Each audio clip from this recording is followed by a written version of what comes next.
template is online. Create your racetrack gameplay.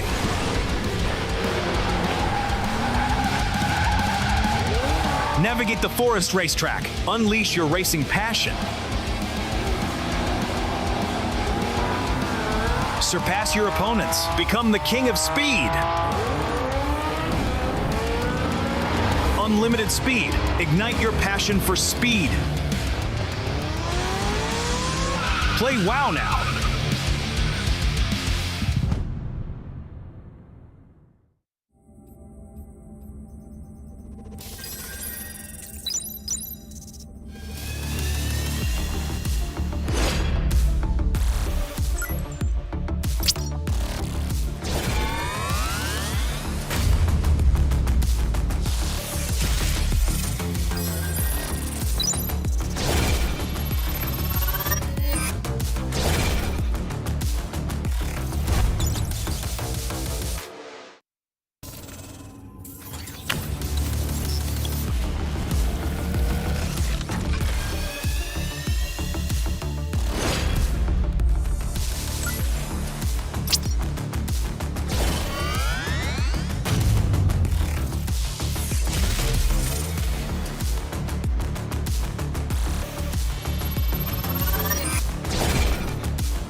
Welcome to the 2025 PUBG Mobile Global Championship, coming to you live from Bangkok, Thailand. I'm your stage host, the 7WG. Starting today marks the beginning of the ultimate showdown, where the best teams from around the world will compete with one goal in mind: to lift the amazing PMGC trophy as the 2025 champions. We will start off with the gauntlet, where top-tier teams will fight to get a direct ticket to the grand finals. The pressure is high, and I can't wait to see the breathtaking gameplay. I'm excited for PMGC. I know you at home and the desk is excited too. Let's send it over to the desk.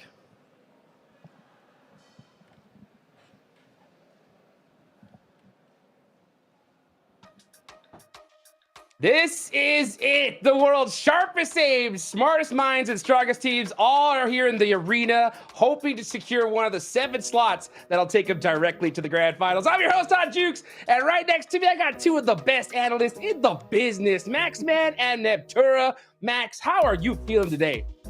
I'm feeling fantastic, Hot Juke. So good to have you back here for PMGC once again. And yeah, the best of the best is here once more for PMGC 2025. And we'll see who's going to be taking that trophy away from D+.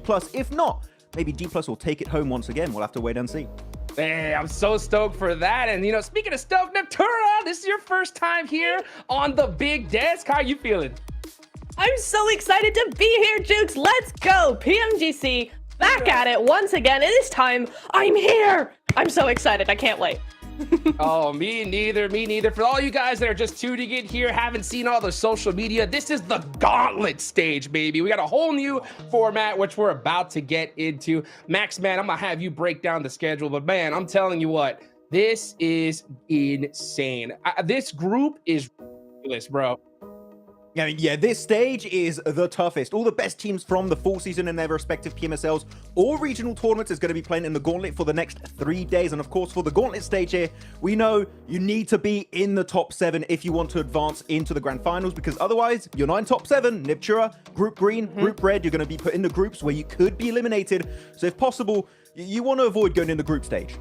No, 100%, right? Because that is where you start to get eliminated. The gauntlet stage is going to be a little bit more relaxed. Yes, you've got that opportunity, that top 7 to go straight to finals.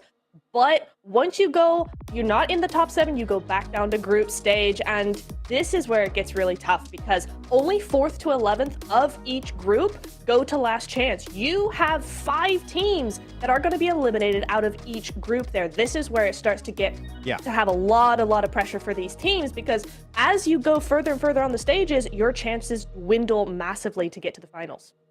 Yeah, because group stage in your respective groups, you have to be top 3 out of 16 teams in group green or group red. And then in last chance, you have to be top 2. It is going to be incredibly competitive here, Hodrix, to see who's going to make it. But of course, the point system, the trial and tested point system, it's back. It's the same, and we love it.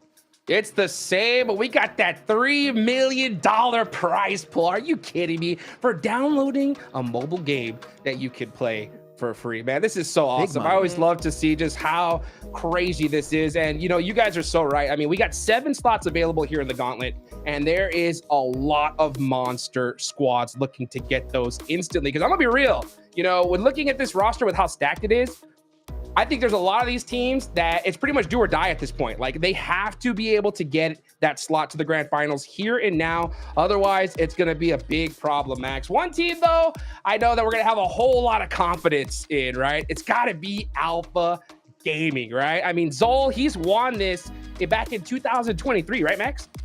Yeah, I mean, he's an absolute OG. And look, if you don't have APG on your radar, we're not looking at the same esports, okay? Let me be very clear with you right now. We are not paying attention to the same level.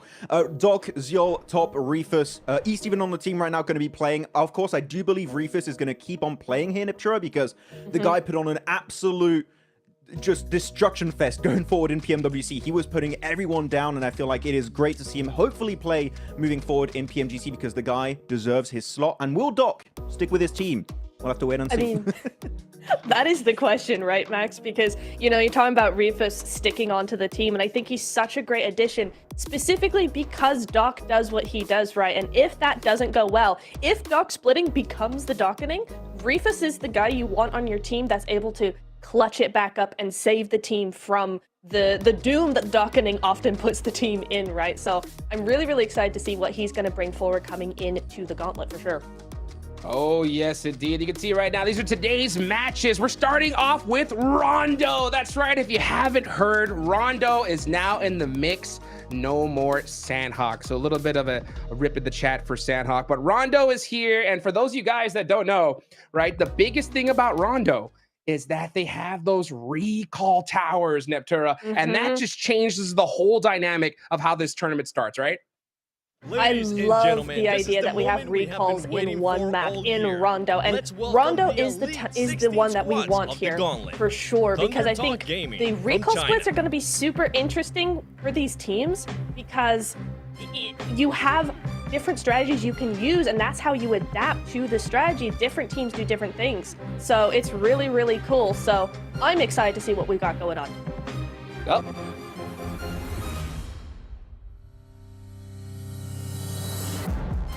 Representing Turkey, All Esports.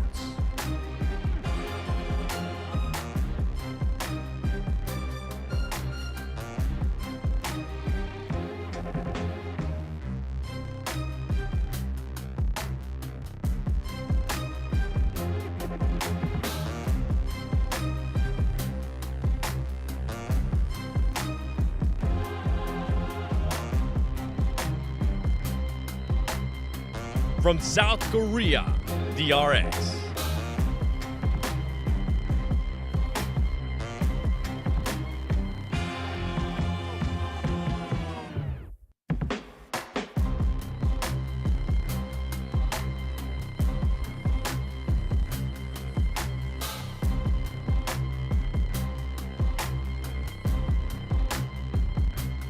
Mad Bulls from Central Asia.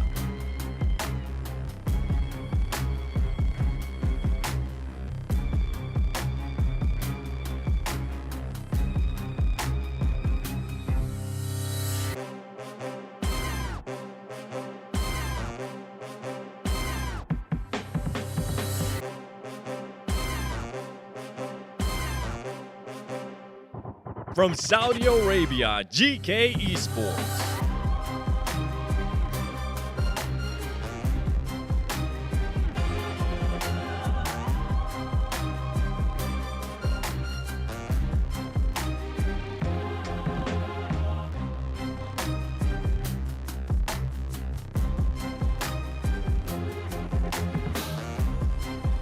Aiku Orangutan from India.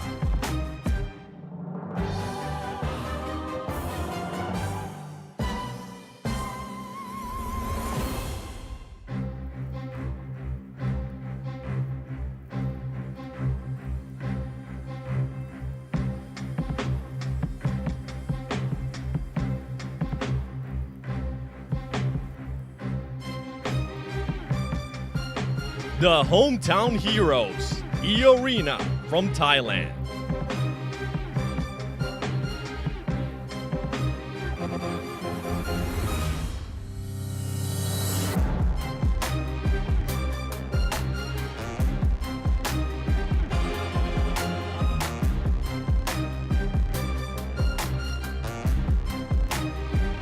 Reigning champions of PMSL Southeast Asia Fall Split. DX Xavier, Vietnam.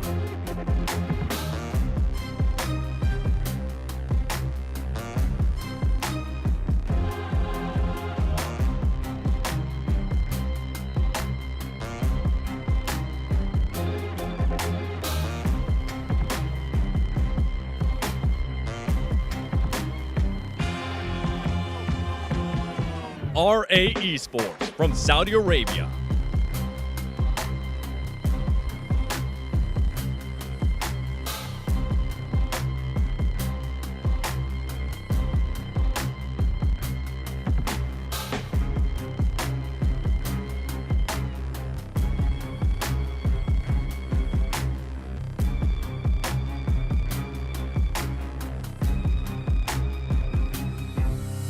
From USA, Wolves Esports, PMSL's America's Full Split Champions.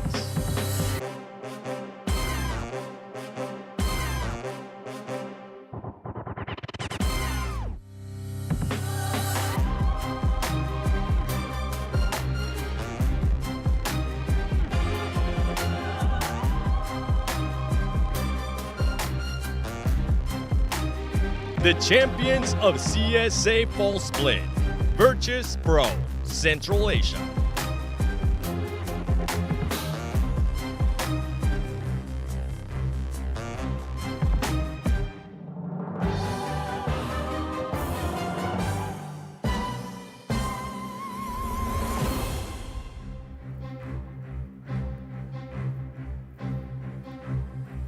GS team from Iraq.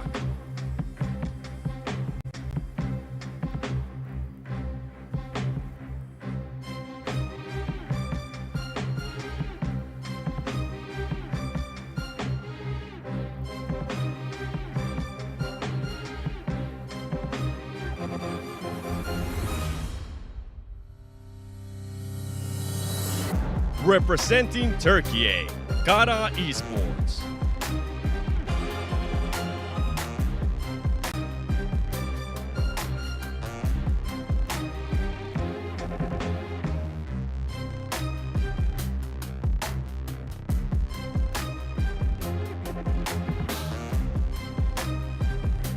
Regnum Korea Esports from Turkey.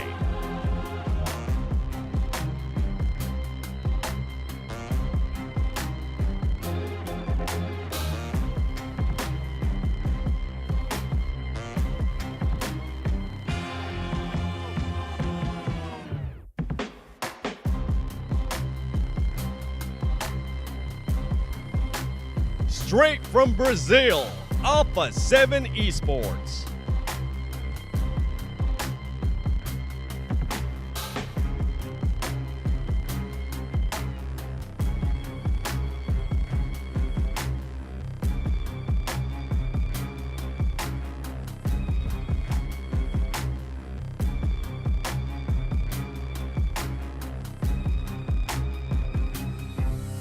From Mongolia, Alpha Gaming.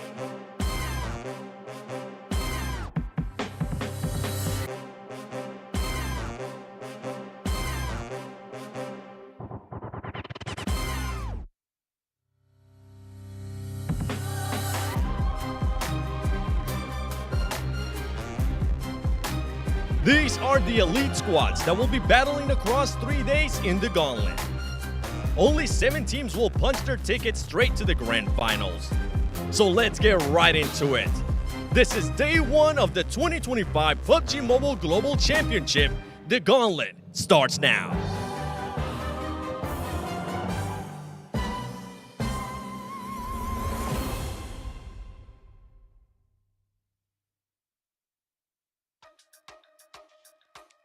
Well, there they are. We see them ready to go, man, live in Bangkok, Thailand, man. This is so great.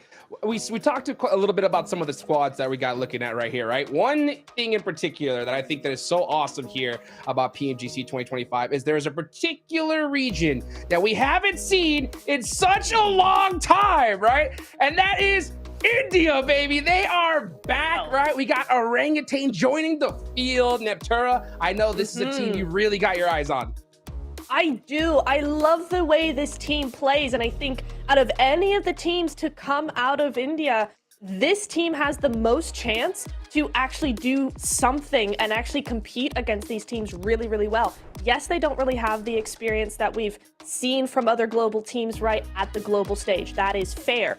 But the way they play, they're mobile, they're opportunistic, they split, they use their vehicles to get any information, they third party as much as possible, they regroup really quickly. Like, this is a team that is very smart, and I think when you have that kind of skill level to pair with that, this is exactly what you need. This is all the elements of what you need in a team that will compete against global teams effectively. But sorry, I gotta interrupt and also correct you guys. It's not Orangutan. That's not the team name. It's Team India, baby. Okay, that's right. what they're going by here in PMGC. All right. And actually, we had a little graphic talking about Rondo. As we go into Rondo, Mian7 had a video a few days ago talking about what they could really do. I would actually really like to see a third part, a hot drop coming out from Orangutan on APG, doing the typical 3-1 splits on Rondo. That would be such a good strat and a good way for them to kick off PMGC possibly.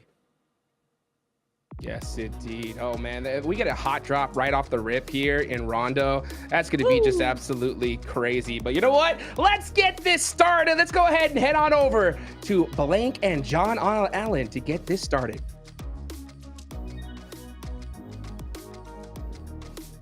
We're ready to go. That's right. You know, I'll get that. I'll get that sorted for him. So he is right retrospectively. But we are thrilled as ever to be back here at the PMGC, ready to ramp up towards the finals later on over in December. It is all to play for, and the Gauntlet Blank is the place to do it.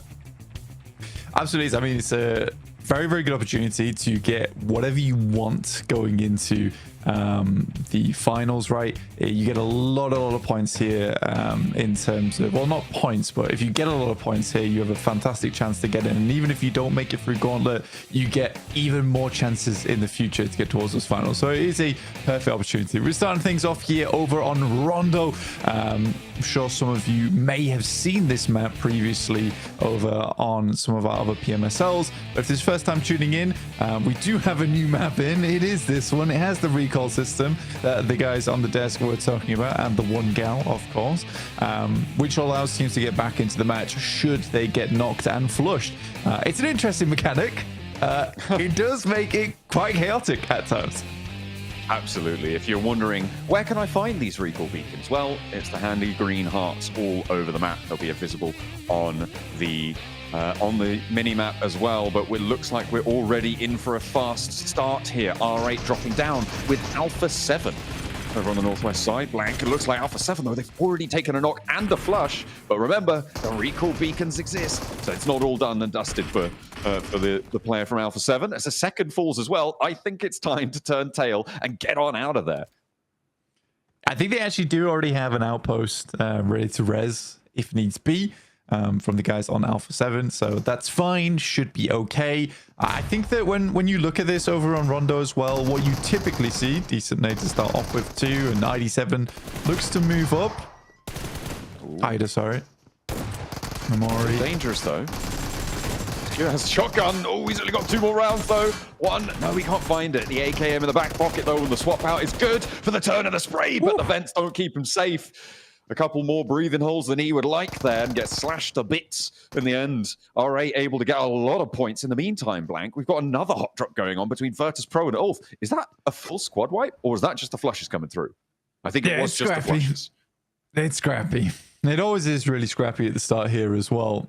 Marfanning Revo, Alpha 7 looked to get back into the mix here, in fact, after that double knock occurred upstairs. Squeeze out underneath.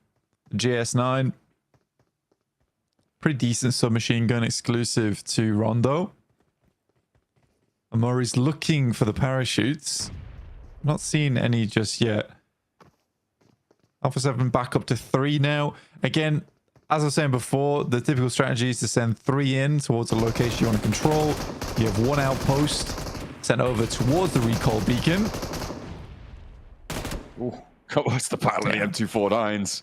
Plenty of lead being thrown either way. Not too much connecting, though, but in the end, it was Marso to win that little duel there. You can see we've already got a lot of elims on the cards, Blank, but only 2 people are currently flushed. Make that 3 now. But look at the number of elims. We're already up to 11 elims found, and only 1 player has gone down. Orangutan have lost 1. And it looks like R8 and Alpha 7 aren't done just yet either. R8's actually profiting quite a lot off of this, actually. 5 points already on the game. It's very fantastic. Korea off in the distance, Obscures having to send away now. And R8 may just get 6 points from Alpha 7 total, which is a little bit weird considering they're a 4-man squad. But for R8, fantastic stuff. I think this is the first time I've seen a team get more than 4 points on a hot drop. Yeah, certainly in Rondo. I'm talking about the Rondo recall system, but because we've hypothesized, you know, what's the maximum number of points you can get from one team. It looks like all right, you're trying to set that record right now. Goodness me. Okay, if you get 6 or 7 points from a single team, I mean they're called Alpha 7, right? Maybe that's because they're worth 7 points. Yeah, we'll take 7 off them. That's 6 elims total. But also that indicates that Alpha 7 has lost the fight twice, which is not great for the prospects of Alpha 7 going forward. I mean, losing to R8 as well, in the past, that might have seemed as like a big upset, but I think R8's actually improved a lot over the years. Most of those players are veterans now of the game. They've been playing a very, very long time. I think they're all very good. There's some small changes here and there. But yeah, I think Marth's always been a bit of an underestimated player, and he's consistently been getting better. Ida also has just always been a strong suitor on that team. So I think for R8, you know, that is a fantastic start for them, but also not too surprising considering their uptick in their trend. So, I mean, it's a great start, right? If you want to have a big game, crack on with Rondo. Get towards the top of the gauntlet. Alpha Gaming starting to make their move from Yulin down towards that southeast side. Crashing into the rocks there. Zhol not going to go any further. Maybe spotted a couple of mad balls ahead of him and decided, you know what, I'm going to wait for the rest of my team to handle this one. Man, APG's got brightness on maximum there. Like he was gazing into the sun. The screen was illuminating half the stage. I don't really switch the phone up to 120% on the brightness. Hey, you know, they can handle it, those phones. They got all the bells and whistles. Thunder Talk. Oh, bring sunglasses in. Off the wall. Yeah, I don't think they put sunglasses on your face. I think they're just short of that feature. But everything else, they pretty much got it on lock. Mad balls crashing in, and Kara, Tulika spots one of them. And Moss has to crawl back upstairs. Remember, the recall beacon's still active, still accessible potentially, although it's going to get harder in the middle of the circle, which is where we find ourselves right now, Blank. It is going to be a little bit more difficult to find those recall beacons. So losing a player here is a little bit more terminal than perhaps losing a player further towards the outside. It does get a little bit tougher. That's the sacrifice you have to make, right? If you want center, likely you're not getting a second chance here. Certainly possible to make happen, but by the time you start heading center, a lot of teams start to gatekeep on these recall beacons, which is something that's happening a lot more frequently. And I do think that this initial stint of eliminations, of aggression, does start to die down a little bit as teams head on over towards that early game, that mid game.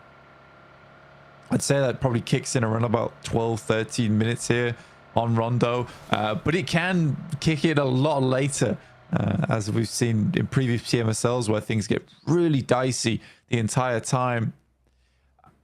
The question is whether it's really worth it or not. And I think teams haven't quite figured that part out yet. I think there's still decisions to be made whether to send 3 in, get some points here and there, and just send 1 out towards the center of the circle. There's decisions from certain teams. I mean, Papala Supermassive did this where they actually profited quite a lot off of Rondo individually by playing a 4-man all the way through to the end game. They never really participated in those early fights, but they were still getting a lot of big points because by the time they got towards 18 minutes where they were stacked, they were looted, they were ready to roam around as 4, there was still around 50 players in the lobby. So you still have a lot of time to pick up those points. Absolutely. Right now, I'm looking on the map at Regnum Karya, Blank, in the middle. And they are on a 2-2 split, currently looking at 2 recall beacons, and one of them just went up massively in value. I'm expecting that they've regrouped to the east now. No real reason to stay on that western side one. Get a move on, because you know that recall is so valuable for you. And Regnum Karya want to keep that one under control. Alpha 7 still has 2, by the way, in the northwest side. And they are now near Virtus Pro. R8, they feel like, you know what, 6 points is enough. We'll crack on, lads. See you guys later. You'll stick around as 2 in the blue. I mean, for Alpha 7, that second fight was really poor. The vision was that after that double knock, they were going to try and clear up the fight from there for R8 and deal with them. Unfortunately, there was a quick response from their side, and suddenly Alpha 7's plans get massively cut to shreds. Now they're sat on the outside edge, trying to move in. Real difficult maneuver now to make. I mean, they're passing through VP as well, and they sort of have to make a straight shot towards the circle if they want to catch a recall beacon in time and still have a chance to get some loot on board before you're transitioning towards those late game fights. I think it's tough for Alpha 7. I don't think that this initial match is going to go all that well for them whatsoever. Good shot from CEO over towards Solus. Real quick put down from him. Yeah, Kara, remember they lost a player earlier, and so they are staying as 3. They didn't break out to go for that recall. That's what I was talking about. Even though they are still available, they're kind of trapped in now. So Mad Balls being able to find that opener, really very valuable. And it looks like they are still under caution, but CEO, as you saw there, getting that knock over to Solus. That should be fairly resable. Uh-oh. Poser has to live under the cover fire of his teammates there as Lemon nearly takes him down out of the rotate. It's one of those tough things, and it's a good point to bring up, is that if you're knocked and flushed towards the center of the circle, typically you're not getting that player back up again. But there's also that thing that's talking to you in the back of your head, right? The evil voice that sometimes you get that tells you that maybe you could go for one of the recall beacons. And I think that is something that you had to kind of have to disconnect from your mindset in these games. If you're going down towards the center, you have to play on as 3. Yes, there's a possibility you can play on as 4, but does that possibility pose more risks? Most likely. So I think that teams do struggle with this idea of making those bold plays. I think if you go down to 1 or 2 players, I think it's absolutely fine to try and go for one of those maneuvers. It's probably not going to work out, but if it does, you salvage the game off the back of it. But I think playing as 3 is absolutely fine if you are center. Ooh, nades over the top. This is Kara down to 2 now as Wolves took their 3rd player out. So it's just Lewis and CEO. A nade bounces on the backboard and it manages to land on target. The circle shifts out to the side. So this has the hurry up on the fight. And I think that Mad Balls is just going to be able to close this one down here and now. CEO, though, has something to say. A nade out through the door, stops first breach, gives him a little bit more time to play with. Teams are going to be leaving from around them. So not too much danger of third party as nades start to bounce on in and he goes down to the bombardment in the basement. Too much to handle. CEO, you're fired. Given the old basketball maneuver there as well, bounced it off the floor into his face. I love that nade. You don't see those all that often. This is very messy right now. And I mean, we didn't really talk about the circle too much, but this has shifted over towards the eastern side. There is a lot of space down towards the southern edge of Yeongu right now on Jidana City that is available. This circle could push towards as well. Most teams are sat down towards Tulang right now on the south side. Huge amount of water involved. It's a very uncomfortable circle, very, very uncomfortable. And you can tell that just by this terrain that you're looking at right here. It's, small divots to play in, small defiles you can set up, but other than that, very rough. And I mean, this is where you really want to be able to use the destructible terrain to your advantage, right? Being able to bomb out some of these areas with the nades, create those small craters is going to be very, very useful. More so than this is having buildings like GS. That does make your life a lot easier. Yeah, that's a big advantage right now. Coming in through on that south side, a little bit closer to Tuling. I think the teams on the south are going to have a little bit cleaner of a time for now, but I think as things move forwards, it is the teams further up towards the north where Thundertalk were playing before, and well, actually where DX Xavier are trying to send towards right now. You can see they're trying to get around the edge of this one, regroup onto Lambor, who is their northmost point blank. They're 3 players behind, and they are sending it forwards. They managed to find a sliver through. This is good scouting coming through for DX Xavier, and they find themselves on the coastline on a nice little plateau. Yeah, it's not bad at all. And for DX Xavier as well, there's always this chance to move over towards that northeast side and try and cross the water if the circle does shift towards the northeast. It's there's a chance there. I'm not going to say it's like a startlingly large possibility, but it is one of those positions you do need to be aware of, which is quite like DRX's spot. They haven't set themselves up for a massive elim game, but should the circle move over towards the eastern side, they have the bridge to work around, and also they could just gatekeep if they wanted to, and that's where they could pick up a lot of eliminations in the chaos and the panic that ensues after a circle like that. But as usual, I'm going to set all this up and we are not going to go towards the eastern side, so I won't talk about it until that happens. In the meantime, Thunder talks over towards that central arena, like you said, alongside with DX Xavier. Well, maybe I do need to talk about it. Completely undefined, right? Completely undefined. I'd say it was slightly more over towards that northeastern side in terms of land. But yeah, I think that you just have to, you pretty much have to stick to your guns here. If you're Alpha 7, you are having a great time off the back of this. Mad Bulls moving into Geek. Very, very bad stuff here happening for them. But luckily, Flip's on the outside. Wonderful off-angle player, but then he's got two enemies to deal with here in front of him. Safji and Ragnarok. See what Flip can get done here. He's very good when it comes to the clutches, usually, for Mad Bulls.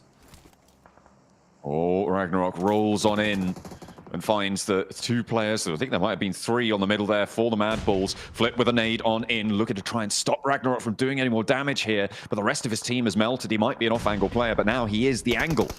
And we'll have to try and find something. Nice. A real big re-knock there as Ragnarok actually has to send around the edge. But fortunately, he is kowtowed down behind as Regnum Kaya chime into the fight. There's off angles everywhere, Blank. This is the messy area we were talking about. This northern road, so difficult. That's a bold push. Very, very bold push from Flip here. He's been taking a little bit of damage from behind, hoping this nade goes through. Regnum Kaya completely stymieing his approach.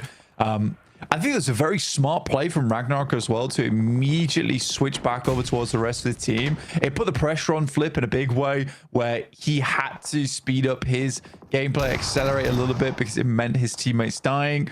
And Ragnarok might just get... I think getting the full team res is going to be a bit difficult. Maybe if he cleaned this up slightly sooner. There's a slight indecision here, and now Regnum Kai should be able to clean up the pieces nice and easily. There we go. They are indeed eliminated. Regnum Kai are now up to 5 elims. They've lost one of their players, but there's still plenty of firepower for them to play with, and 5 points. It's not a bad game by any stretch. Now, we head over to the route out of Jejina City, the bridge mouth here where Arena have sat. DRX were up in the buildings for a long time, and now they want to exert more control over the area and get past this Arena blockade on this northeast side. But R8 are pushing in from the west. They're already up to 7 elims, Blank. They've had a hot start to the game, and they want to continue taking out Hyunbin like it's nothing. Hyunbin going down is pretty problematic. I mean, Hyunbin's probably one of DRX's better players as well. So him going out early there is pretty tough. Soaz now has a very, very big task ahead of him. But I would say that, you know, probably second best on the team here for the squad. Is able to take out one, making this into a 3v3 versus R8. Now, R8 could continue the warpath here since taking down the Brazilian squad in Alpha 7. Look to push out now. There is enemies all around, though. Ooh, giving them the quick start steps, but it's not going to phase them at all. R8 have been through the ringer already, and they know the tricks of the trade. They'll move up to the north side now because Arena are struggling against one. They're getting mashed up across the road. What on earth just happened over there? R8, the major profit makers, though, on this engagement on the south side with IQ over the horizon. They continue to push up north. Yeah, I mean, disgusting Molotov going through from QXZ. He's able to find a lot of damage. Luckily, Prestige is able to move around the side, get the backstab, but he was putting up a valiant fight. Well, I don't know what to say here. This is such an evil circle to start off the day. In fact, just to start off PMGC in general. And Alpha 7 get incredibly lucky with this one. I think that's the play you have to make if you're a two-man squad, is you head to the unknown side of the map, which in this case is northeast. But they get so lucky this continuing to be in the circle in stage 5. I mean, by stage 5, you're usually assuming the circle to pick one of two land masses to go to. But because this has been so central each time, the algorithm basically just says, well, we just have to split.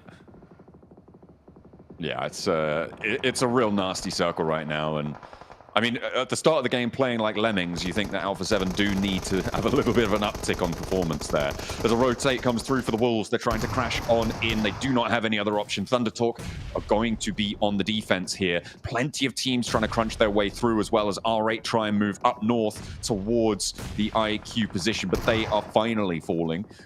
With 12 elims, though, they've already had a banger of a game. A nade onto the outside leaves just the one player now. Baton for Wolves alive up on the wall, dancing around, trying to find an opening, but it's not being presented. ThunderTalk playing solid, stalwart on their defense, and there's nothing doing. Now he's at long range with the shotgun, and he's got to keep the lead pouring out, but it's not going to be enough to get all three.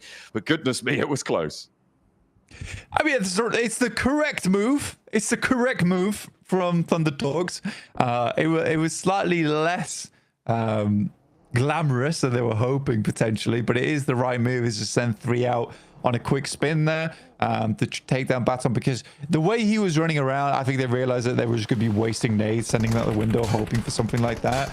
If they get this done right now, it means they can have a lot more pressure over towards the future. DXavier played a blinder here on this game, moving over towards that northeastern position after seeing that circle and getting it done so effectively. APG with some good nades as per usual, but one is sent back their way in Scarface as well as Ketch, doing a huge amount of damage. Now APG down to just Doc on a sliver of HP. And we talked about them a lot earlier, Blank. DXavier making that rotate in has really paid off. I mean, the circle's helped, but they have managed to maintain that position on the north side here. They are not across the water. They are still on that southwest side, and they are rotating through. They've had oversight on so many of these fights. I mean, we saw brilliant nades just then, but none of them really mattered for the teams throwing them because of so much pressure coming through from DXavier's position. They have held a really nice 4-man split as well, which I'm sure the desk will talk about at some point, but being able to do that over towards that tree line is not easy. There's plenty of positions teams could backstab you from, but I think they were keeping tabs on the circle very, very well. And immediately, as you saw there, as soon as the team got anywhere close, that's where they started to open up. VP, who did fantastically well within their own region, now have set themselves up beautifully on this north side. They're one of the last to the circle as well. They were on a similar trajectory to Alpha 7, so both teams had similar ideas here. But in their case, VP has 4 players as opposed to Alpha 7's 2, so has a much larger chance at taking this game. I think for DXavier, it's a tall task ahead of them, right? They need to take down most of the teams on the western side. Then they need to get an initial knockover towards Virtus Pro to enable even a swim to take place. I think if you were to put money on this match, fake Monopoly money, of course, you'd probably be betting that on VP. Yeah, I think that is the smart money right now. I think you might be right on that one. IQ trying to leave, GS dropping down, trying to find one of their backstops, and they will be able to do so fairly simply. I mean, the rotate necessary coming through from IQ. They're rotating up, and Prestige, who did manage to get out of this one, does finally fall down, will fall to IQ, and they will stop at 13 elims. Blank, almost 50% of their points this match have come through from Alpha 7. Pretty fantastic, if you ask me. ThunderTalk now pushing in as well from that western edge. Yeah, look to push through APG. Top and Doc were able to get back up the position. It's a cracking nade. A lot of splash damage on that bad boy. Flashed his own teammate, but he had eyes on. That was the main thing, right? He had eyes on. So the flash didn't matter. They mainly flashed Doc there. It's all shock and awe. You know, they're just rolling on in. Big bang, big boom. They know where the player is. Throw the stun grenade. If you're both flashed and only one of you knows where the other one is, that's an easy win. Hey, look at this. Alpha 7. They've managed to find some divots very early across the way. Talked about them before. And now here we are with them being given a massive amount of circle luck to keep themselves in this one. Wow, what a lob from Parajun. Very, very long on the nade there. But ThunderTalks get up effectively, and DXavier have nothing to say about it. 7 elims so far for the ThunderTalks, and overall, I would say the team play is phenomenal this game. I've been very impressed with maybe not the mechanical skill, but the decision making overall has been very, very good from ThunderTalks.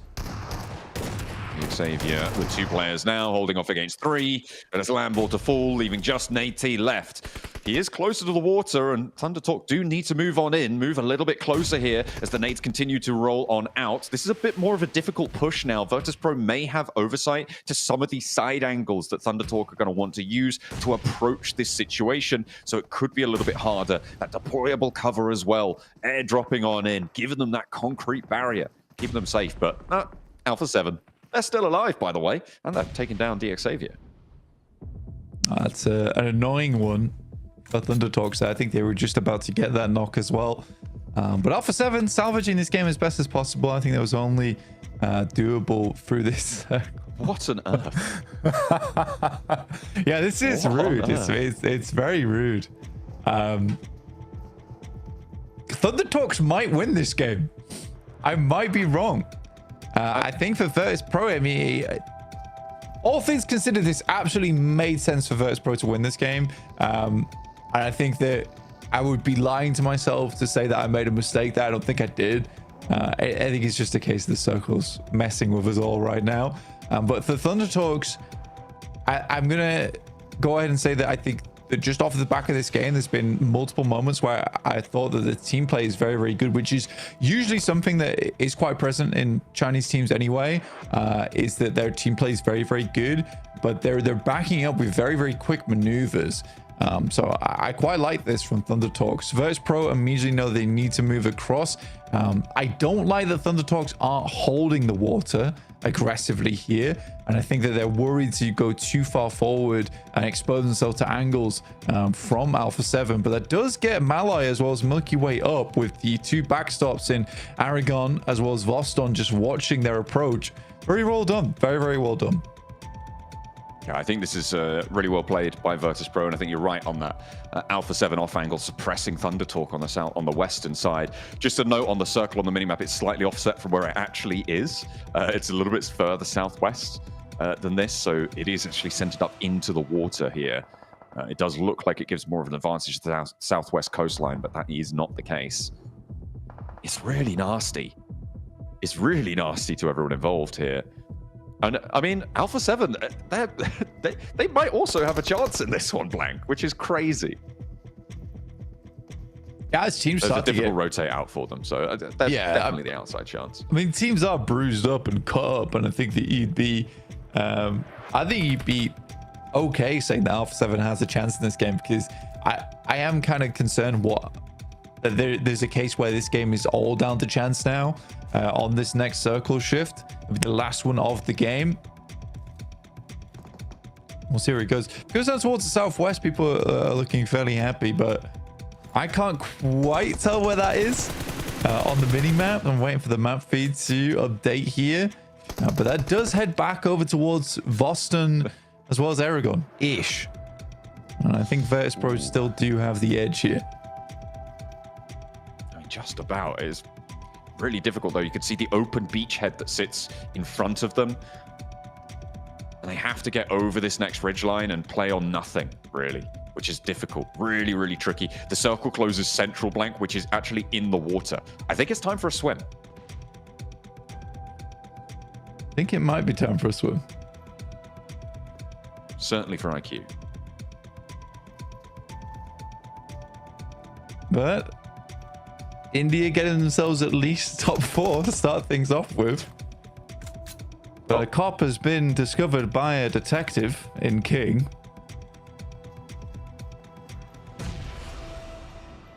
Be able to take him down. 3 teams now remain.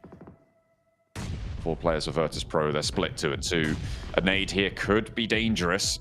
Could cause themselves to bleed out a little bit further, but this is the time that Virtus.pro are going to use to flex out. They're really needing to control Alpha 7 here, and Thunder Talk can't take shots over towards their backstop with these front 2 playing it. Virtus.pro playing on a knife's edge right now, but it's working. A nade over the top, over towards Xing. Milky Way might drop down into the path of the nade, but the work has already been done. AJ getting taken down to the last player to stand for them, and the players across the way, Carrillo is chiming in too. So Thunder Talk up against the wall, and Virtus.pro have played this masterfully.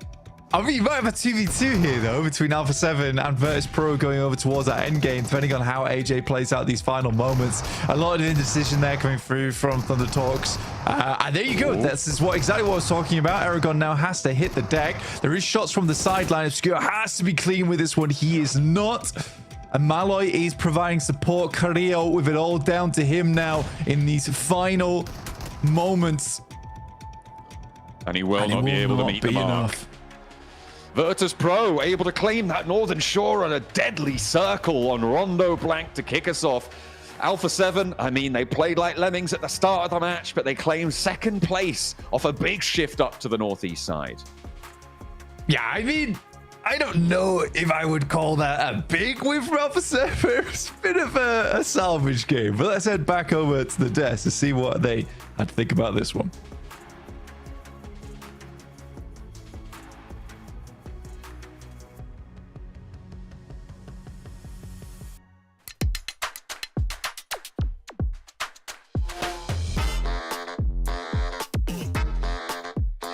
Switch.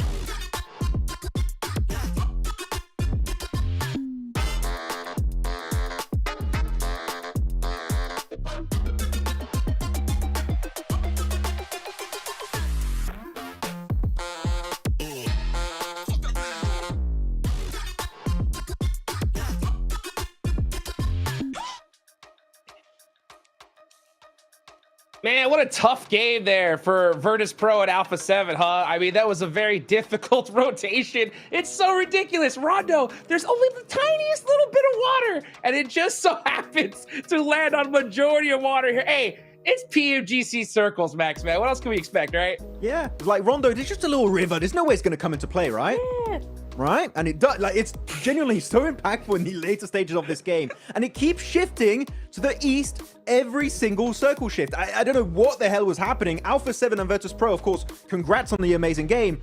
You guys got a little bit lucky with the circle there. And you know what? They made the most out of it, Hot Jukes. That's what you want to see. And Virtus Pro, Aragon in particular, and Malloy, Milky Way, the guys putting up the numbers and coming out huge here on this first game on Rondo as the kings of the CSA region.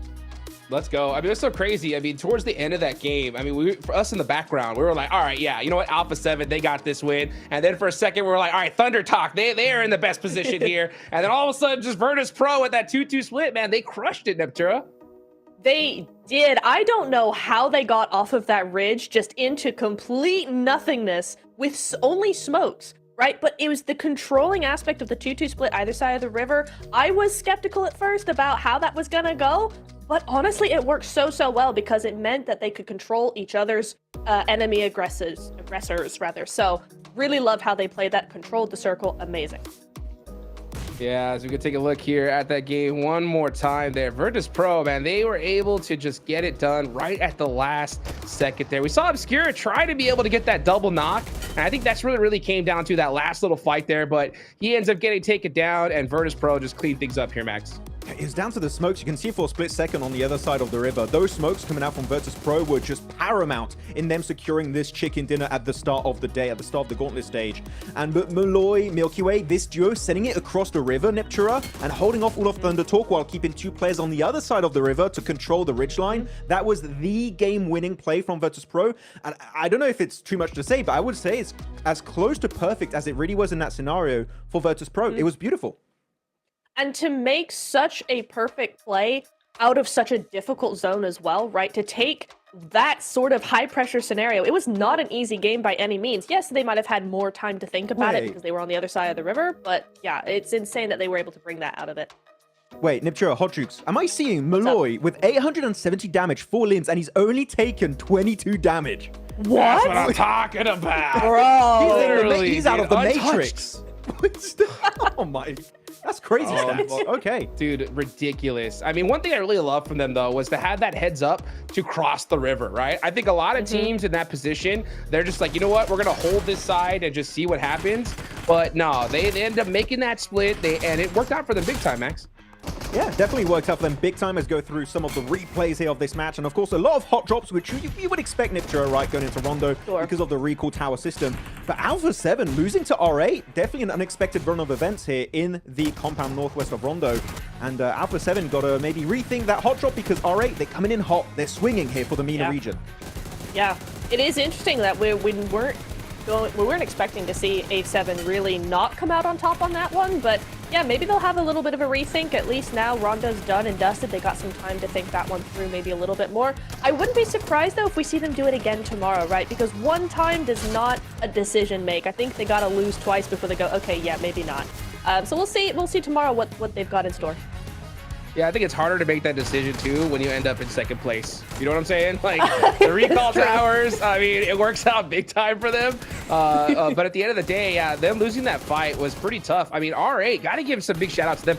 5 eliminations off the rip in here, really utilizing this whole mechanic to their advantage. Just farming eliminations in the early stages of the game. Though, we did see a few quick little replays in Niptura of a fight I think we both found very interesting. That southern fight on the gas station next to the bridge. You had DRX, you had E-Arena, R8, and Orangutan that I know that you wanted to talk about that actually, instead of going for the aggressive approach, went a little bit slower here, and that allows them to secure 9 points on this first game. 9 points, top 4 is exactly what they needed to start the day off right. Start all of PMGC off right? But I really liked what they did there because they knew R8 was right next to them and they thought, listen, if we third-party DRX and E-Arena, then R8 are just going to third-party us. We're going to leapfrog all of this, let R8 do that third-party, and then we're just going to gatekeep them the whole time. And that got them those placement points. They were able to full send it to the middle and get top 4. A brilliant play. And this is what I'm saying. They're a smart team. They know what they're doing against these global teams. Yeah, and though looking at the leaderboards we saw for second there, Hodrix, we need to mention Thunder Talk. Like, those guys, 15 points right out of the gates here for the PL region, setting up absolutely game-winning positions onto the western side. I think earlier on they had a big 2-2 split, then they regrouped onto mini heaven, as we were calling it in this game, a little plateau area, and their zoning capabilities were just second to none. They were so efficient at making sure they were creating space for themselves to transition later on in that game. Thunder Talk, I want to see more of this because this is the Thunder Talk you expect to see coming forward after their PL season. And their quick decision making, I think, really showed off right here because you saw D Xavier in a really dominant position, but Thunder Talk wasted no time, pushed on them, and took them out the game. But you know, D Xavier ended up with 8 points. Thunder Talk ended up with 15. But it's all Malloy here. I mean, look at that, 870 damage. What a great start here for this team, Max. Now, here's the rest of the top 4 players, and I'm not surprised we see, of course, one of the Thunder Talk players right here and now, Max. Yeah, setting up the plays at the end there. And I think Niptura, talking about actually sitting and Thunder Talk, that push we saw later on in the game onto, I believe it was D Xavier over that little valley point, keeping one play on the backside, I believe it was King. Yes. That was literally the most perfect execution of that play for Thunder Talk in particular that we could have expected in that situation. It was so well played. It was so nice. I'd love to see sitting pretty number 2 here on the top 4 players. It's really nice, and it's really it's a good example or a good representation of what this game was for them. It was really nice. Beautifully done, beautifully done. I mean, man, R8 starting off strong. So many different things to talk about, but that's it for Rondo. Next up, we're gonna go into Erangel, Max. And when it comes to Erangel, right, we already saw some hot drops in Rondo. I know that we're gonna possibly have some ones here in the big map of Erangel. Which ones do you think are gonna happen here, Max? Well, I'm a bit scared about Virtus Pro and Alpha 7 because they both drop in George Pole / Lipovka. Also, they do drop in Milta Power for Virtus Pro, so there could be a little bit of a clash there. But the main one, I think that me and Niptura are both going to be heavily paying attention to moving forward, is going to be GS Team hot dropping APG in military base because they kept doing it during the scrims. Are they going to do it today, Nep? I'm hoping no, but they might. I really hope they don't because, like we discussed yesterday, right, while we were watching that, it's like, if you want to go and hot drop another team that maybe has just switched to that position because of PMGC, then fine. But you don't hot drop APG in the location they have had for years across multiple different teams. No matter what team they're on, they drop military base. They know the ins and outs so intimately of that location that for GS to go, hey, actually, we're going to uproot you out of that. No, you're not. It's not happening. Go somewhere else. Don't hot drop. Don't do it.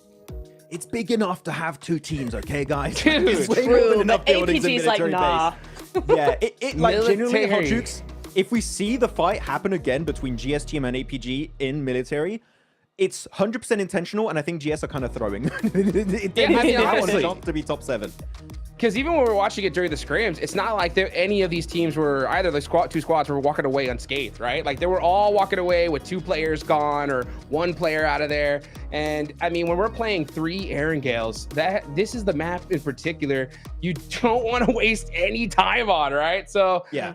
it's crazy to see. I mean, a hot drop of this scale. But I mean, we talk about, I mean, these teams here, and APG in particular, they don't move for nobody, Max.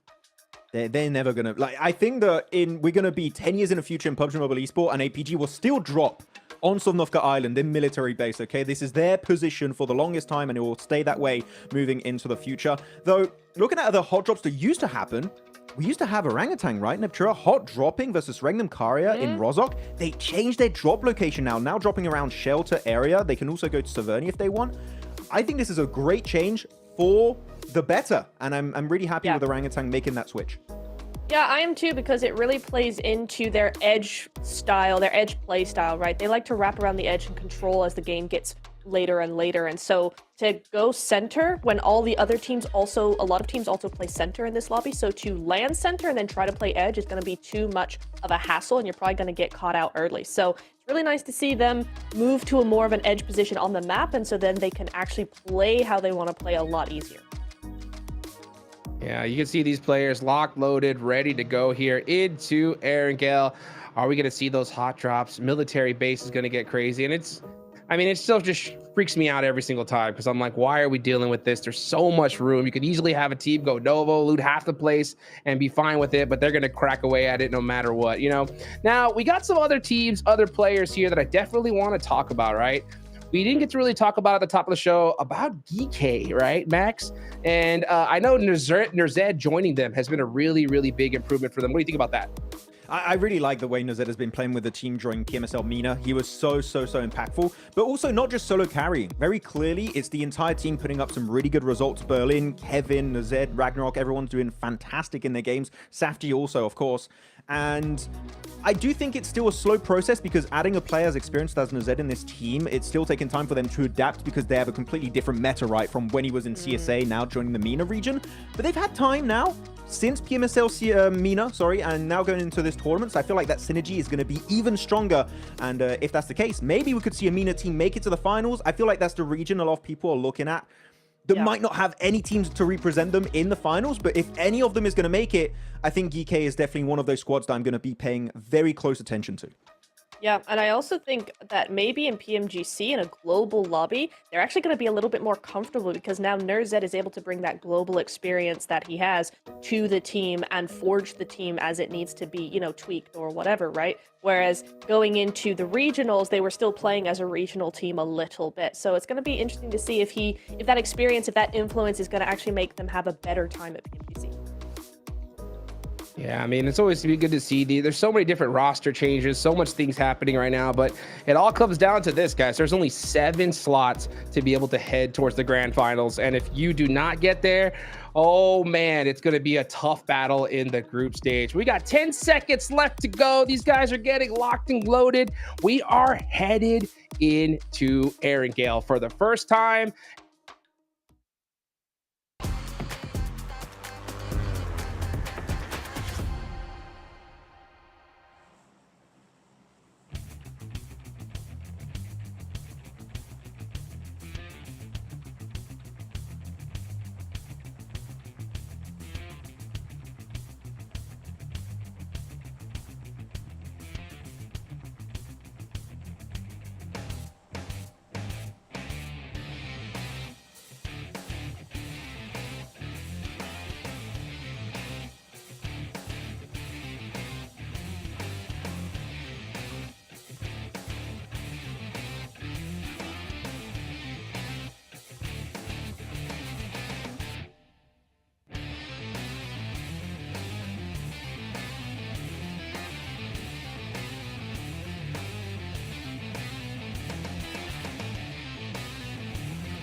Got a feed again, Blank, and I think we're into Erangel. I don't know about you, but we'll see. I think we're all good. Okay, well, here we go. What's life without a little bit of thrill here as we get a little bit of a hot drop as well. Okay, down on the south side, GS and Alpha in C block. Gonna continue to scrap this one out. Let's see who's gonna get the better end of the stick here. A hop in through the window from Doc and actually finds an AKM. DBS though in the hands of D3S. That's gonna be nasty. Fortunately, Doc's down as well. And Alpha Gaming actually definitely on the back foot of this as Reefus takes a lick down the hall. Yes. For GS, not a bad start for them. APG were fighting over this in the test matches as well. It's interesting to see this one come back again. So this was a little engagement that was taking place multiple times during scrims. Looks like it wasn't one to conclude too quickly. Both teams kind of were going back and forth on this. APG were winning a couple of times. GS were winning a couple of times themselves. So it really was undecided who would be able to take this one. You also got Geekay over towards Novorepnoya as well. So it's certainly a difficult scenario now for APG as well as GS. Who's going to be winning off the back of this one? I mean, APG down to 3 players, GS still at 4. So the ball is in their court realistically. No recall beacons for Doc this time around. Zyol biding his time. Reefus ticking up slowly on the stims. Icon puts the pin back in the nade. Missteps a lot more costly here on Erangel, obviously. Taking that recall beacon away. Alpha 7 far flung from the thick of it right now over towards Lipovka, heading up towards the north. And given the circle, I think that's probably the right choice. The circle did pop all the way up to shooting range. Long road for these two teams. They need to conclude pretty soon if they want to get in with a chance of actually having a decent shot to the circle.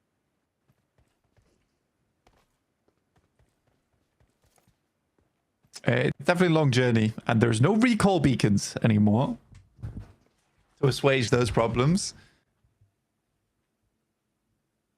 APG is kind of stuck here now too, because you can't really make the backstep over towards the hillside behind them. Very exposed. Once you move out the way, GS, all they have to do is head over towards the roof and start taking shots. So APG sort of locked into this fight.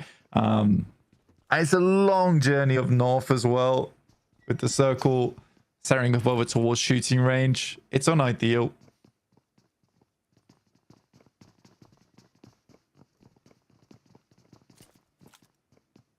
Zyol. He's been hiding behind this wall for a while now.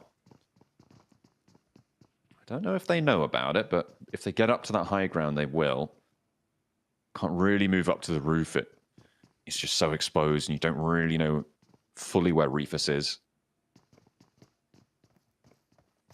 Nade from D3S. I think they know he's behind the wall now. Long nade. Don't think that tagged too much damage, but Zyol had to reposition and the footsteps give it away. They know where they're playing now. A stunner out wide to slow down a push that didn't come through for GS. And Alpha Gaming still just holding, playing as 3. Top off in the distance as well. A Molotov out on the door. It just keeps just at bay time and time again. It feels like every single time GS is stepping forwards, but they're just getting rebuffed. It's very much a stalemate fight. And again, it's one of those things where APG has to commit to this now, where if GS want to keep dropping on them over towards military, then APG need to make it as hellish as possible going forward. If you want to keep dropping here, we won't leave. Even if you take down one of us, we will remain, and we're going to make your lives very tough.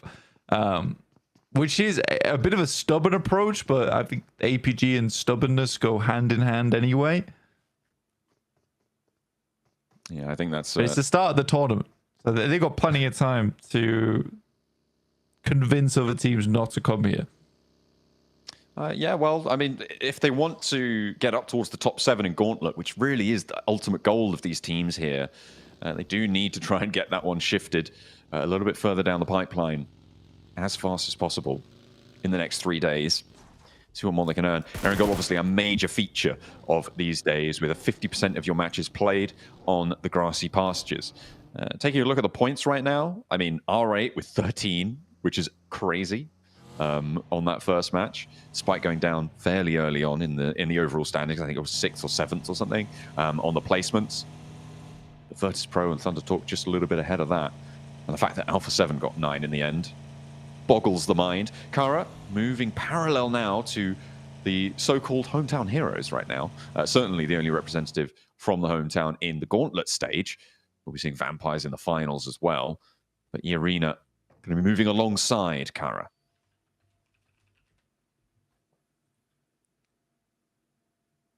Joker just watching this unfold. They pass on by, which isn't great, to be honest with you, for E-Arena. I think I would have rather have got moving a little bit early with Kara, taking a proactive approach there. It does set up a bit of a landmark that's going to block off E-Arena when they start to come through. VP also will be making a bit of a rotation over towards the north side. Round Stalba likely. APG regress over towards GS.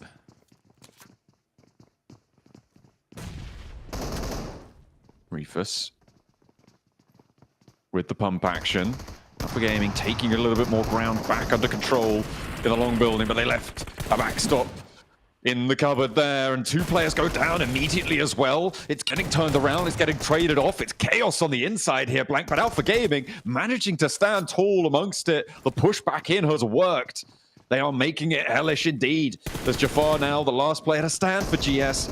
Spots Reefus, ducking down behind the box, and has to head up the stairs instead to stay safe. The blue zone is ticking away. It's slow, but it's there. The dropout from Jafar into a 1 versus 1 now, and Alpha Gaming and GS still toe-to-toe in C block. The bomb action through the window. He gives them the do-si-do and puts them back in the lamp. I mean, the one tap as well is pretty impressive. Coming through from Jafar. And their wish is granted, like you say. Military base is theirs. APG do go down. They do lose a lot for it, though. Only 4 elims and only 2 players remaining off the back. Thunder Talk over towards the north side compound, just the west of Severny. I actually don't mind this position at all. Quite like it on our screens right now. A lot of capability for maneuvers later on, which is good stuff. And it shifts down towards the southwest side, where DRX is currently playing on the dead trees. Zaki for Alpha 7's an interesting one. They started with the they have been cowed. Well, fine. You know what? I mean, they sent there early, right? And they're going to have to play from that northwest side. Geeke moving on in on the east edge with Ulf. Just to their south, up in the hills, you can see the ridge lines, the trees, the terrain play here will inevitably be incredibly crucial.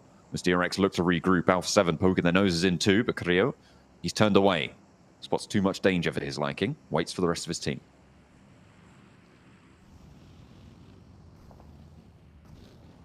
It's a good time for Alpha 7 to move. I mean, you said it started in Lipovka, moved over towards here. You're getting a lot of value off the back of this one with the circle moving over towards that western side. Geeke currently on our screens. Moving through the center of the circle, but no real position to stay right now.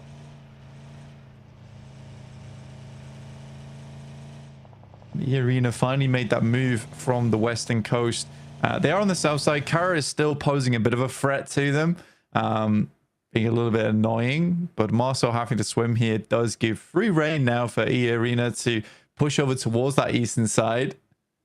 Potentially even past the Xavier. Kind of like their split. 2 and 2 across the roadside. Tucked in over towards the hillside on the east. I'm confused about what Marceau's doing right now. Because Kara have got control of the bridge. Fully. He just fancied a swim. He wanted to go back to the last game. He's like, oh, we went in the final circle. I want to be in there. Nah, just get on to North George. Come on. Kick up the pace. Regnum Kaya, they are slap bang center, but they're in a bit of a divot here with a lot of oversight from on the surrounds. It's going to be difficult to move away from this, but it's very central, which is the big positive of that spot. And they'll be able to play on from there. The DXAvia 2-2 split to their south flank as well is a big threat to them, but could be a bit difficult for DXAvia to hold. We'll see if they have more success than they did against Thunder Talk from the last match. Honestly, I loved Thunder Talk gameplay from that last match. And I think that it is definitely difficult to deal with a team that is very coordinated like that. I want to see more from them. I mean, 15 points already is a really, really good start. And for Thunder Talks to get into that top 7 will be a big boon for their region. Alpha 7 starting to cross from that field on the western side, but still really difficult to determine where you want to play on this circle. It's not amazing spots all around. I think even moving down this way, you're very, very tough to find decent spots to play now.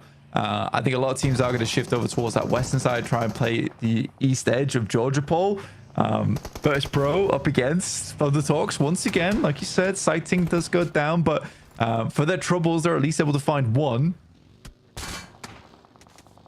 They're able to get... Well, Virtus Pro are able to claim a point there. Thunder Talk not so lucky, and IQ are tagging onto the back as well. King going down, should be flushed out.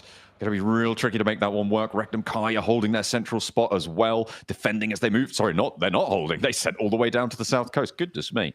Okay, a big rotate coming through in the midst of it. They give up the position a bit further up the hill and instead take control of the roadsides blank, which slither through the middle of this next circle. A lot of control for Regnum Kaya still.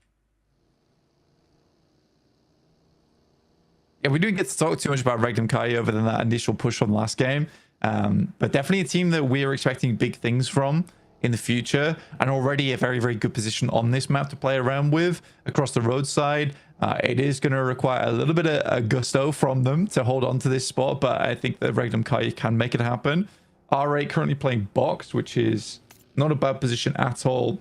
I think for E Arena, it looks better than it actually is over on this south side. It's going to be kind of tough to move across that open ground, even past all four DX Xavier or Wolves even holding on that north side. So I think for E Arena, they may struggle slightly.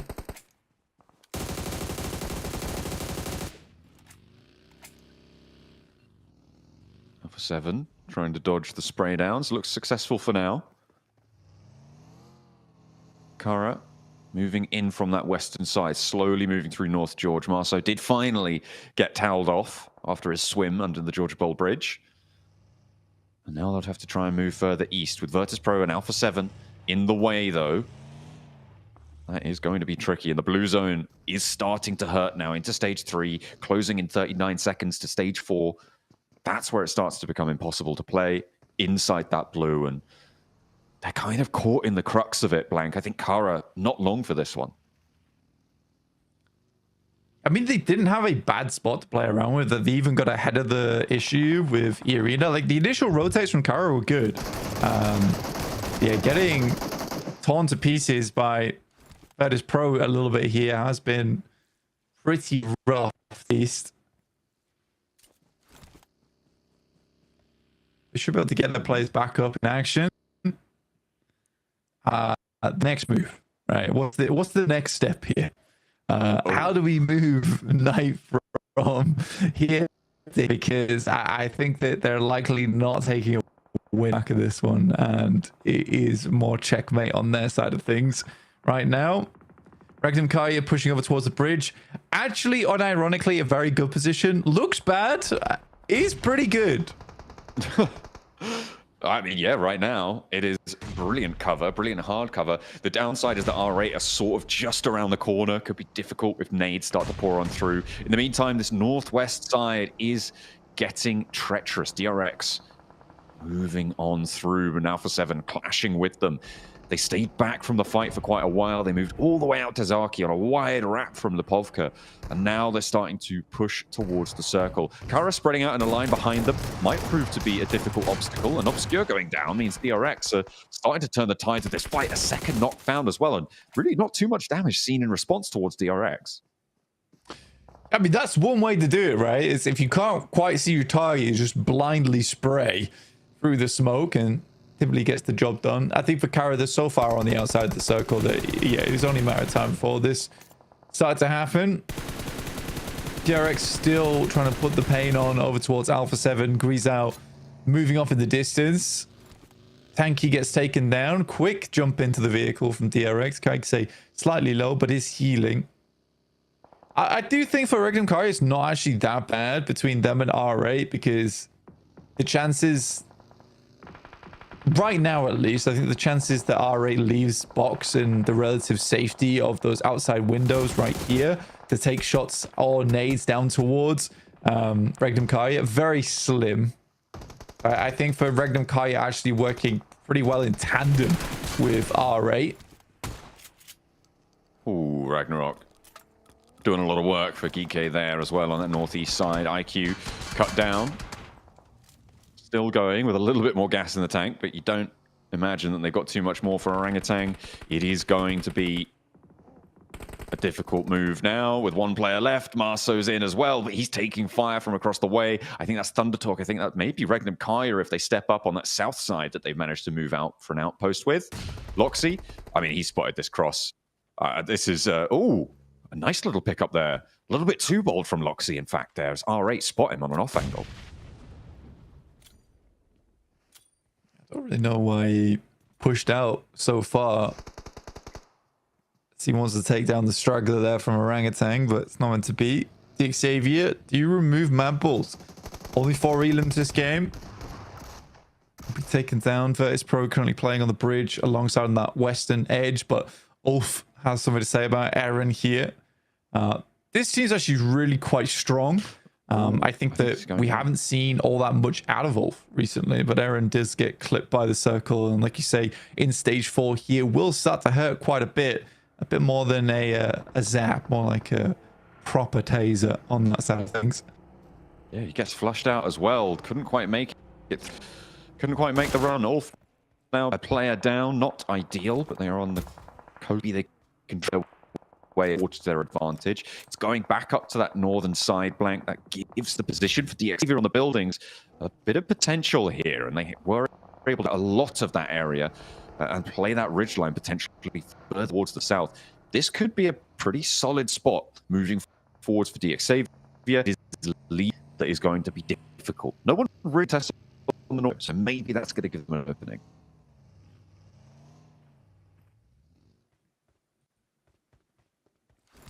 It's nice the circle does come over from the south and heads up. And DX do have a fairly strong spot to work with. Even they're trying to remove GS3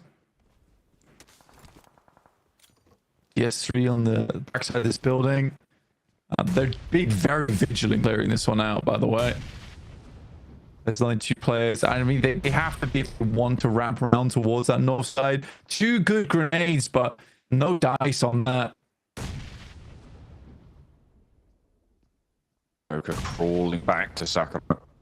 I think find this res. Jafar not quite in position, and a big nade from Tony K gets that knock and almost immediately gets the flush there.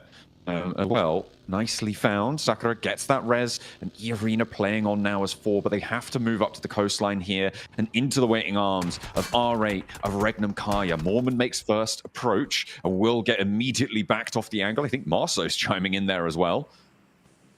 This is a really difficult rotate for E-Arena. I would be surprised if they make it unscathed. If they can regroup on Mormon, sure. But I'll have to wait and see. Like you say, it's a tough rotate for them to make. Wolves now wrapping on DX Xavier on that northwest side. Let's see if DX Xavier are able to hold them off down the line of shields. It's a pretty good regroup.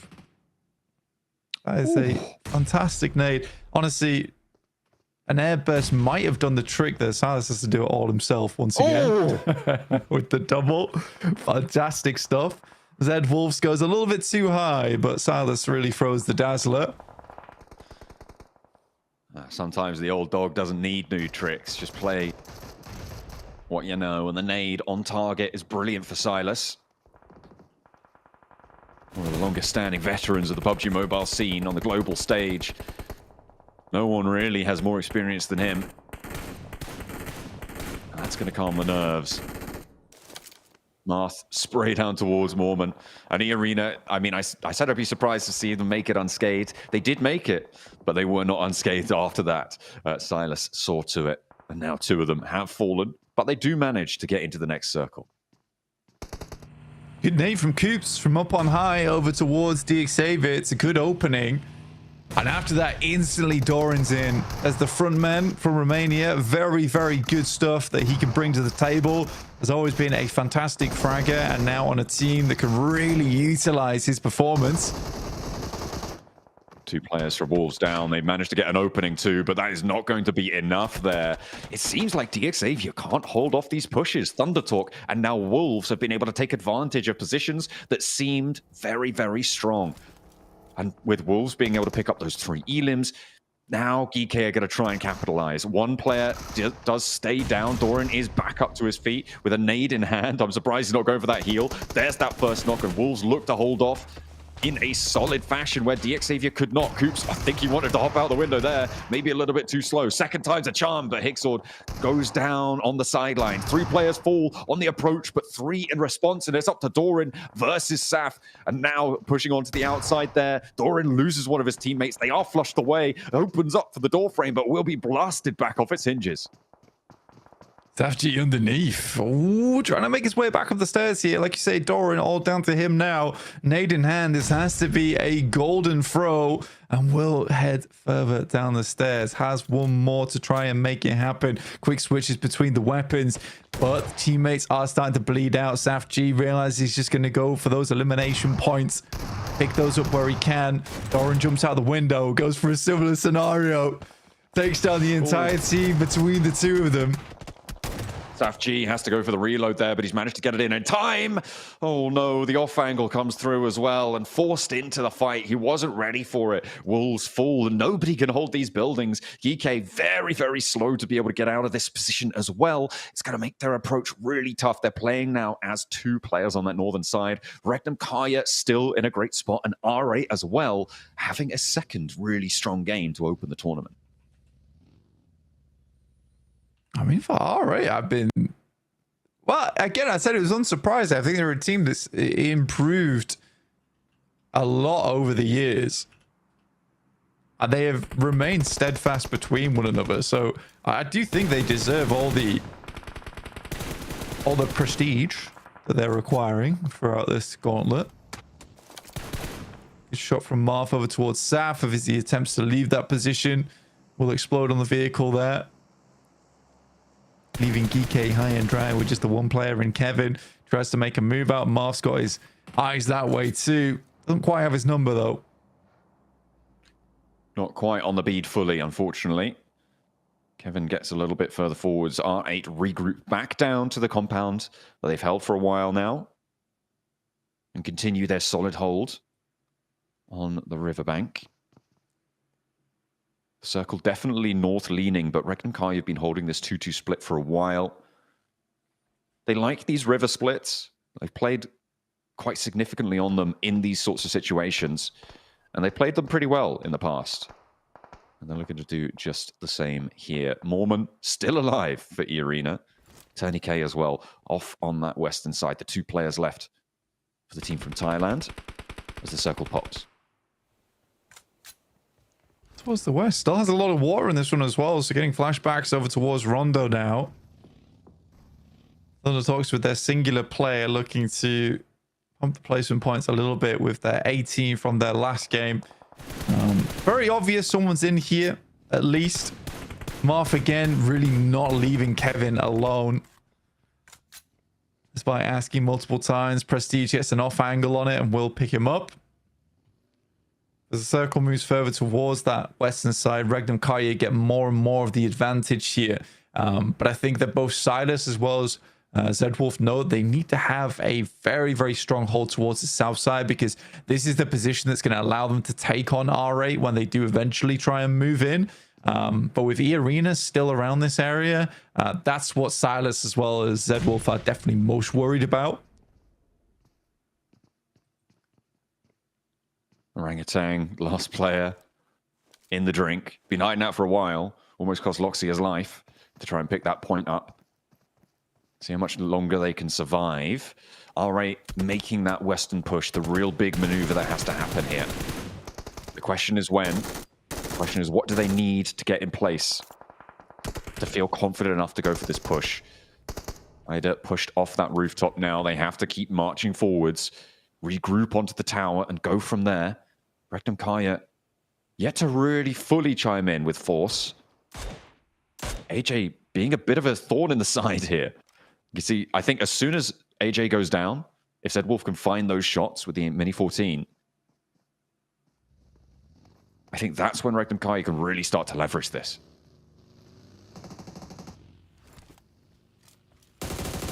All right, moving out, but Wild immediately finds the first shots on that one, which is a good pickup.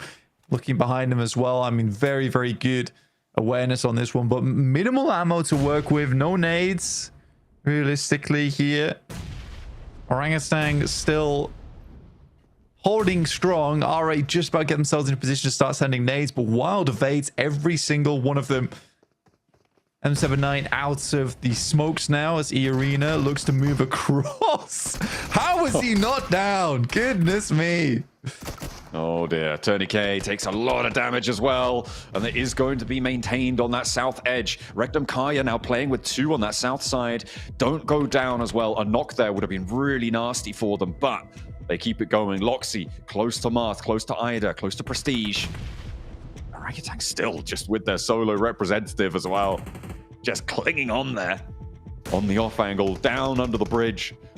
Playing down in the dark. Wild somehow doesn't go down to that nade. Felt like I went off right in his ear. And Prestige strikes out towards the south side. And Silas is going to fall. Zed Wolf now needs to pick him back up as Marth continues to move on over. Spots a leg, spots 2, and clocks the shot. Able to take down Loxy. Rectum Kaya faltering on their hold now. They play too timid blank.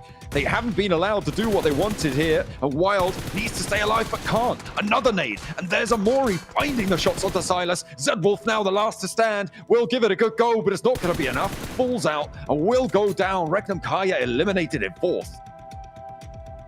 I can't believe Rectum Kaya loses there. I mean, they did everything they needed to do, which was to take out E-Arena, clear some space on that side, and then push over towards R8. But R8 have really been putting on a clinic during this game. Very fantastic play from inside of box compound, never straying too far away from their safety. When it came down to it, this has been a really good hold in terms of playing from one position to the next. Marth, oh my goodness me. I think he'll give his life for it, but you don't really care. My goodness me, what a stylish way to close that down. R8, they were on the warpath in Rondo and they wanted more. A bigger slice of the PMGC pie. That is a massive game for R8. They held the box compound and nobody could deal with it.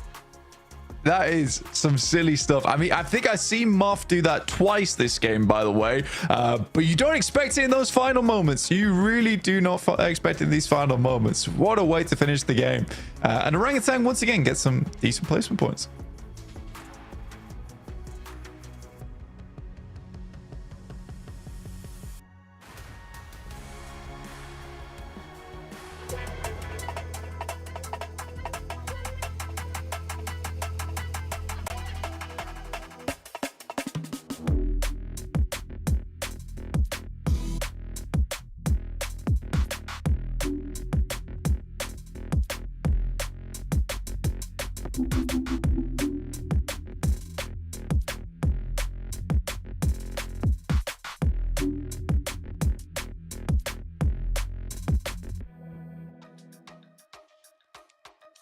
R8 putting Mina on the map right there. That is what I'm talking about. That finish, by the way.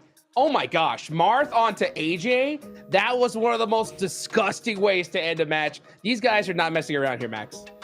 I can just hear Marth on that push just like, YOLO! Just like, let's send it. Try and get that. And it actually worked out. They get rid of AJ. They're like, wait, there's still someone alive. And it was Aru from Orangutan. But R8, given a free tick into the late game by playing box compound, they were able to hold on to their resources. But the flex out of the late game, Niptura, that we were super hype about, of Amori to get the off angle onto Rengnam Karya. R8 coming out swinging here in PMGC in the first 2 games alone. I'm genuinely so impressed. Yeah, I'm so impressed with them as well. I love that Rengnam played that really well. 2-2 split either side of the river. They were going against 2 different teams at the same time to minimize both of those teams' control. But Amori was like, not on my watch, bro. Going around to the north side, getting that angle and just demolishing Regnum after that. Really, really set the tone for the game, and they were just able to just bulldoze through that after all.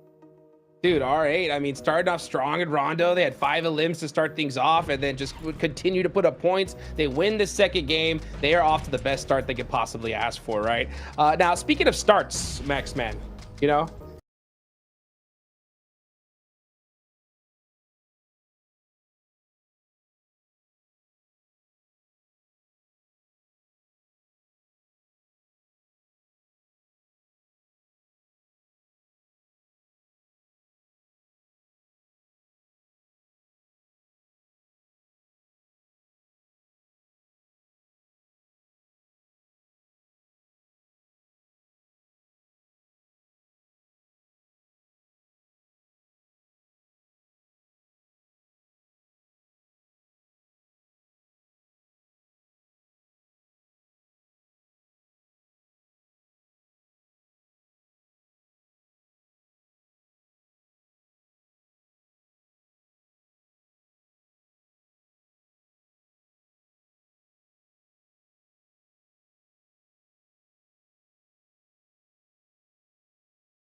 This match started. We're going to put some ordnance out his way. You can see the nades already cooking, and Flip gets taken down because of it. Pusher Low gets taken down as well. No way are the Mad Bulls crumbling under the face of Levi's. Thunder Talk may be able to take this one away.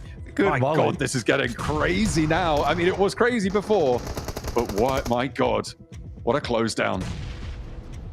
They're at the top, towards the top side of the bunker there. There's a little bit of chip damage, but not quite enough. Wolves are now out, so the bunker is completely clean. Singh moves around the side where the blue is pushing. Tulika has to wrap around the eastern side of the bunker, but Levi's is there, getting up towards the top two, potentially, if he could just take Tulika out. But Sighting is on the hunt.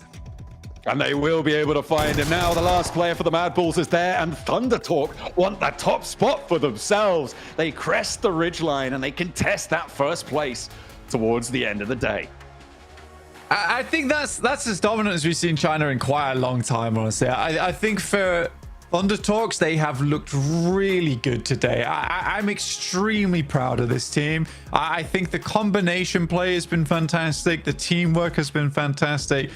Overall showing has been really good to see. Same with the Mad Bulls. Honestly, though, I think that they look dismayed here, but this is the best Mad Bulls have looked in many years.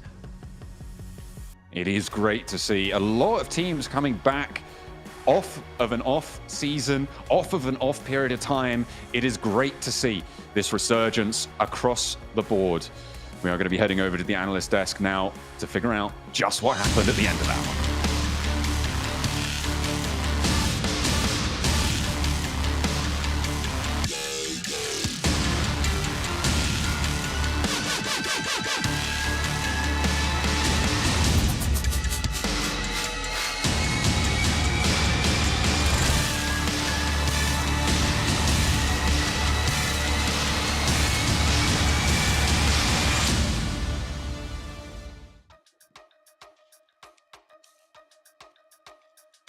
Thunder Talk, huge right here on eliminations. They did it very, very precisely there. And for a second, I thought we were going to see a little bit of a symbiotic relationship right there, right? With we had what was it, Mad Bulls? Yeah, that's right. Yeah, I'm sorry, my brain just went crazy right. But we saw a crazy symbiotic relationship, and we just Thunder Talk come up and get the chicken dinner right here. They landed in a great rotation. Neptura, what do you think about Thunder Talk? Thunder Talk, they're timing to perfection in this game. Am I right? I mean, I think it was really, really nicely done in the terms of like had a few teams remaining. We had levels over in that shelter area, but what to me is the difference in their that Mad Bulls pushed a little bit too early. Wolves ended up pushing a little too early onto Mad Bulls, so they were fighting, and then Thunder Talk come in. Perfect timing, just move in, sweep it, actually get a 2-1 going to get rid of Xavier as well, just control the zone. You can look at this replay here for the final blow of this final wrangle of day one for PMGC Gauntlet, and yeah, as you said here, the timing they was perfect. It was beautiful to see how it was played. Clearly, step between Wolves and having that fight happen way too early. They talk to move that position from the eastern side over to the southern western edge, taking a high ground position, and as you hear, finding that final player of Levi's, and of course to look at and get the easiest win here. 18 elimination chicken dinner here, Hot Jukes. An absolute banger from the PL team that I had some mixed feelings about this team entering in this tournament, and oh my goodness, these damage and elim stats for all of these players are through the bloody roof. Hell yeah, more of that, please. Absolutely insane. Yeah, you know what's so crazy?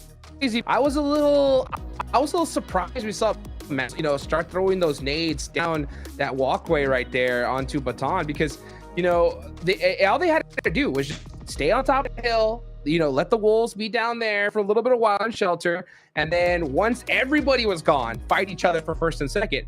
Mad Bulls, they were getting towards that end circle, like, you know what, let's take Thunder Talk and the rest of it there. We're just like, nah, let's just shut them down right now, and that's exactly what they did, Neptura.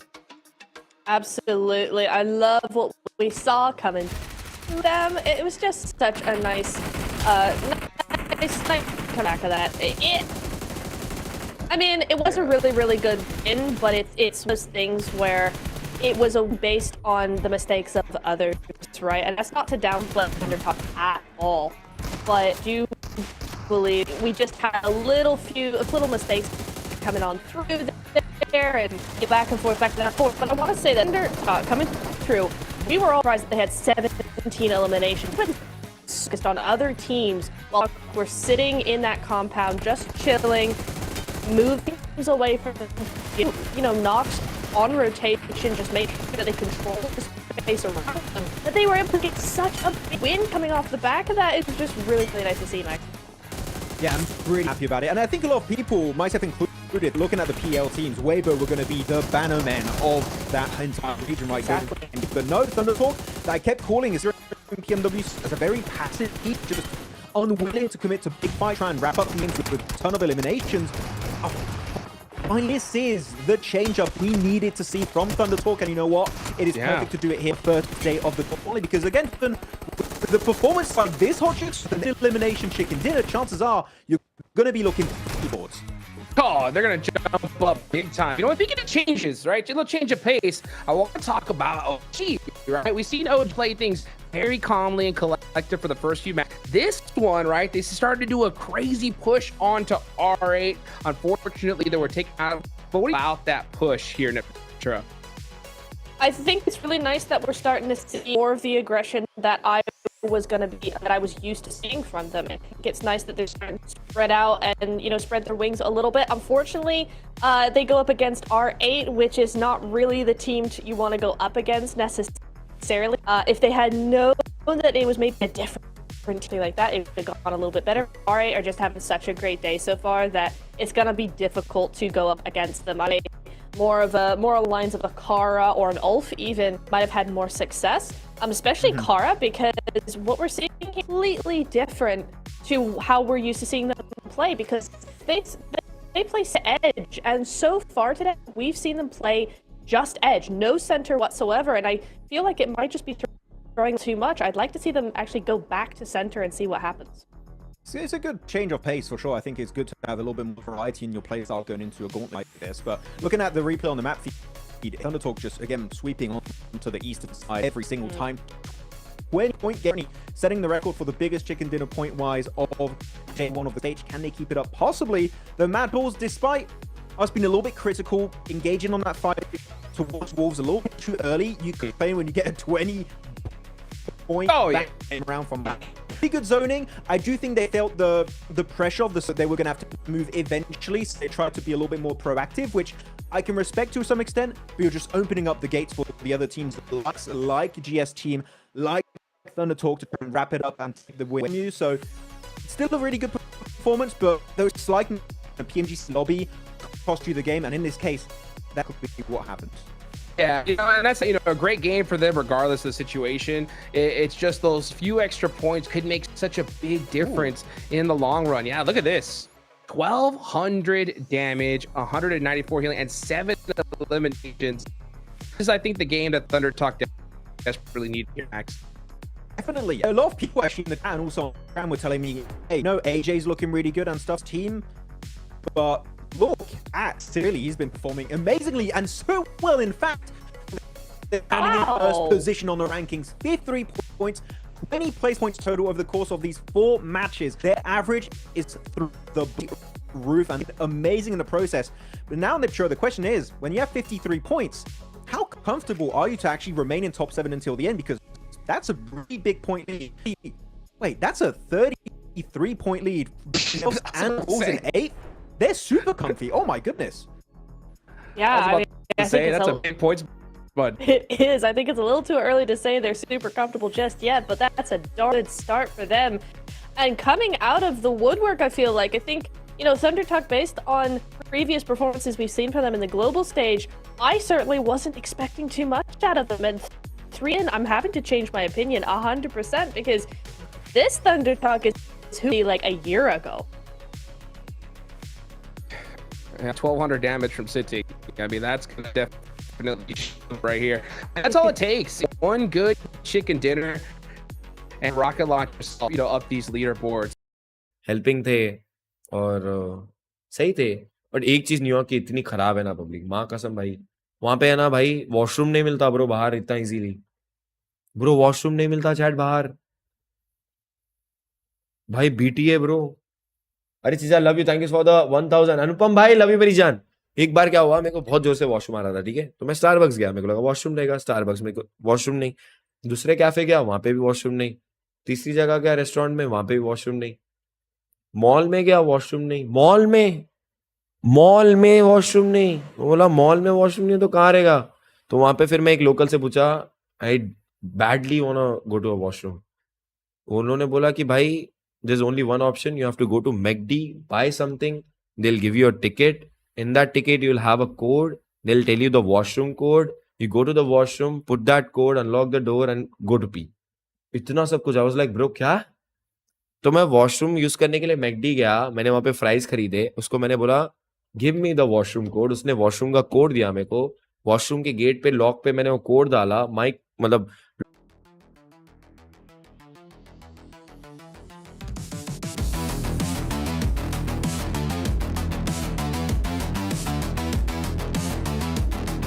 में ये क्या तरीका हुआ? बोला ये danger है रे भाई। और उतना पूरा ब्लैटर बैगन पूरा फूल गया था। मैं बोला इतना ढूंढने में, बोला ये फ्राइज ले तू ही खा, मेरे को नहीं खाना, मेरे को बस वॉशरूम जाना था भाई। क्रेजी था भाई।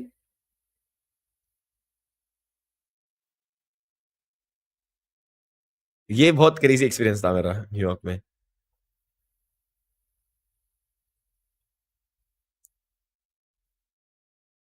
वो टाइम स्क्वायर के एरिया में प्रॉब्लम हुई। और जहां पे तुमको पता है मेरे व्लॉग में तुमने वो मद्रास कैफे देखा था, ठीक है, मद्रास कैफे देखा था बराबर, मैं वहां पे खाया था।